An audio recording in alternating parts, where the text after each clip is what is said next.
My name is Carl Hinder and you're listening to the Salon Help Good to Go podcast, the podcast for salon and spa owners who are looking to grow. The only thing stopping you is you.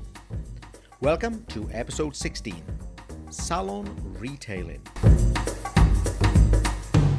Thank you so much for joining me again this week. Now, this week I'm going to start on retailing with you. Some time ago, a couple of years ago, I wrote a book called Salon Products, Sell or Die Not Trying. Retailing has always been the focus of my business life. It was before I joined the industry. You can check that out in my early podcasts. But now, it's one of those things that I think is intrinsic to all salons. However, this is what I don't get. Everyone wants to make money, or at least if you judge it by the level of moaning, groaning and complaining on social media, I can't pay my bills, I can't pay my staff. Sometimes, guys, you can't even pay yourself. But there's a solution, and it's free, and you don't need any more staff to implement it. It doesn't take much time at all, and it's at your fingertips.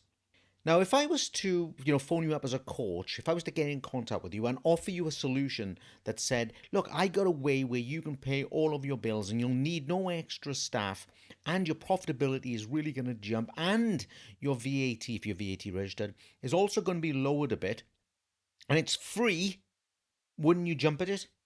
And it's there for you. The solution is there, it's free and it's quick and it's easy and it's available to everyone. However, even though that solution is free and available to everyone, the opposite is true. Very few people actually want to take advantage of this option, of this very, very simple solution. Like I said, I wrote the book, and even the name is named after this phenomena. Salon Products, listen to it. Salon Products, Sell or Die, and in brackets, Not Trying. Because we would rather die as a business. We would rather give up. We would rather fail financially. We'd rather close down than come to terms with the great opportunity of retailing. In the book, I even dedicated, the dedicated part where you're supposed to dedicate it to your wife or children or your family for putting up with you. I dedicated mine to all the salons that passed away, if you like, they're closed down, and it says to all the salons that have left us, there really was no need, and there wasn't. There's no need for salons to close down these days, most of them at least, if they simply grasp this particular part of their business. Are you listening to this now and thinking, even in the first couple of minutes of this podcast, I actually get what he's saying? Isn't it ridiculous that I don't grasp retailing in my business? So if you have, well done, you're on board. And if you don't think that just yet, hang on in there, because we're really going to start to analyze why this is a problem. Before we go any further, it's really important that you realize that this isn't a personal attack upon you. This is me trying to get you to take action. There's certainly an element of frustration because I don't like to see salons struggling. It doesn't make sense to me. There's no business logic. When you have a business problem and a solution is presented to you, why wouldn't you take it? It's the same to me as if you had a toothache. Now, if you had a toothache, what would you do? You probably go to the chemist, or you take some painkillers. You probably visit the dentist. You would be looking for a solution because that pain is no fun. That pain is a negative experience. So we would go and do that. Now, if we dive into this, we start looking into why this is happening. It's happened because most people in the industry start off with some sort of status like an apprentice. And as an apprentice, we didn't sell much in terms of quality products to clients. Then we went on to some sort of junior position and we didn't sell many products unless we were asked, of course. And then we went on to a senior position and we still didn't sell.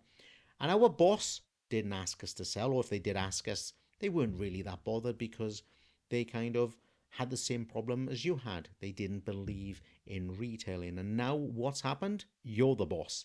And you are perpetuating that with your team. You're not demanding that they deliver higher levels of customer service through retail, and so you're not solving your problem. You have a habit, guys. Unfortunately, at the moment, it's not a great habit. Let's face it. Selling has you always had a bad kind of reputation. It's been a bad reputation in our industry for a long time, and it's has a bad reputation outside the industry as well. Even though it's one of the most fundamental things that we will ever do in commerce, it's probably one of the most fundamental things we'll ever do as a human, selling things and selling ourselves in different ways. Now, you might have heard some of these things being said. In fact, thinking about it, you've probably said some of these things, maybe quietly to yourself. So, do you recognize, these kinds of things? Either you've been saying them, your colleagues have been saying them, or your staff have been saying them, or maybe you say it about other industries. People who sell products, people who sell products in salons are just greedy. It's like ripping people off. Clients don't need them, clients don't want them. If the clients wanted them, they can ask for them. It's like a top level objection. And it's the thing that you tell yourself. It's a protection system so that you don't have to do the job. You see, it's like everything else in your business, everything else in your life for that matter. When you don't want to do something, you find a reason why it shouldn't be done. Once the reason is strong enough for you, you no longer try to do it.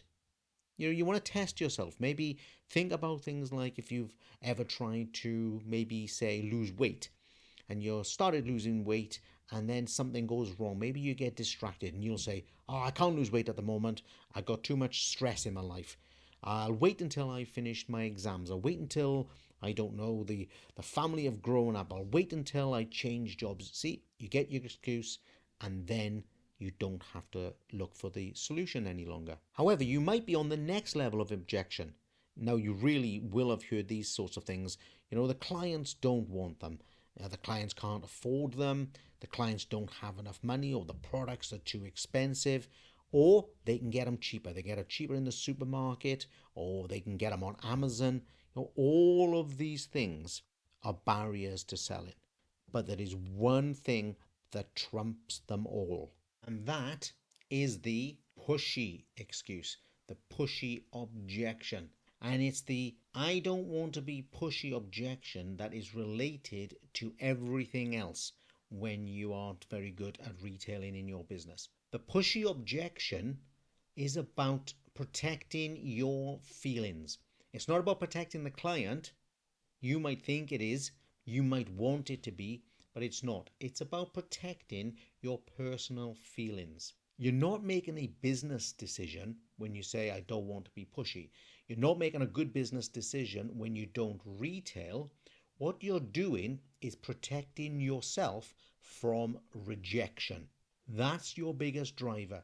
Your fear of rejection is the number one reason why your business will have hardship or possible failure, particularly if you don't master retailing, because you are putting your emotions in the way of the client and in the way of good business acumen. At the same time, this is the same excuse that all of your team, all of your staff are also using. But when they present you with that, you accept it because you know that's the same thing as you have been using for many, many years. What you're saying is, "I'm going to put my feelings before the client. I'm even going to put my personal emotions before the business and all the people that a difficult, challenging, and failing business affects. I'm putting my feelings sometimes before my clients, definitely before my staff because they are falling down in terms of the level of wages, etc. And certainly before my family because they may not be getting everything that they also deserve because I'm not maximizing my business opportunity." It also doesn't sound like someone in the customer service industry, does it? And I know it doesn't, and that's why we have to rethink your strategy. What if we were to decide to put the client first? Now, doesn't that sound like a really odd thing to be saying in the hair and beauty clinical industry because you thought you already were? In many, many ways, you believe you are every day. And those of you that have worked with me will know that I refer to therapists, technicians, stylists, etc., who look after the clients really, really well in the salon as front door professionals. And that's because we only behave in a professional way until the client gets to the front door. But imagine now we would put aside our emotions about rejection and replace them with the well-being of the client when they get home. Not when they get home just today, but the well-being and the happiness of the client in 2 days' time, or 3 days' time, or 5 days' time. When they're happier about the color you've delivered in 2 weeks' time, or the facial that's lasted longer than ever, and we put that emotion into our hearts and say, wow, how powerful is that as a customer service factor, as a customer care factor, that our clients are happier with us for longer if I deliver retail at the right level in my business.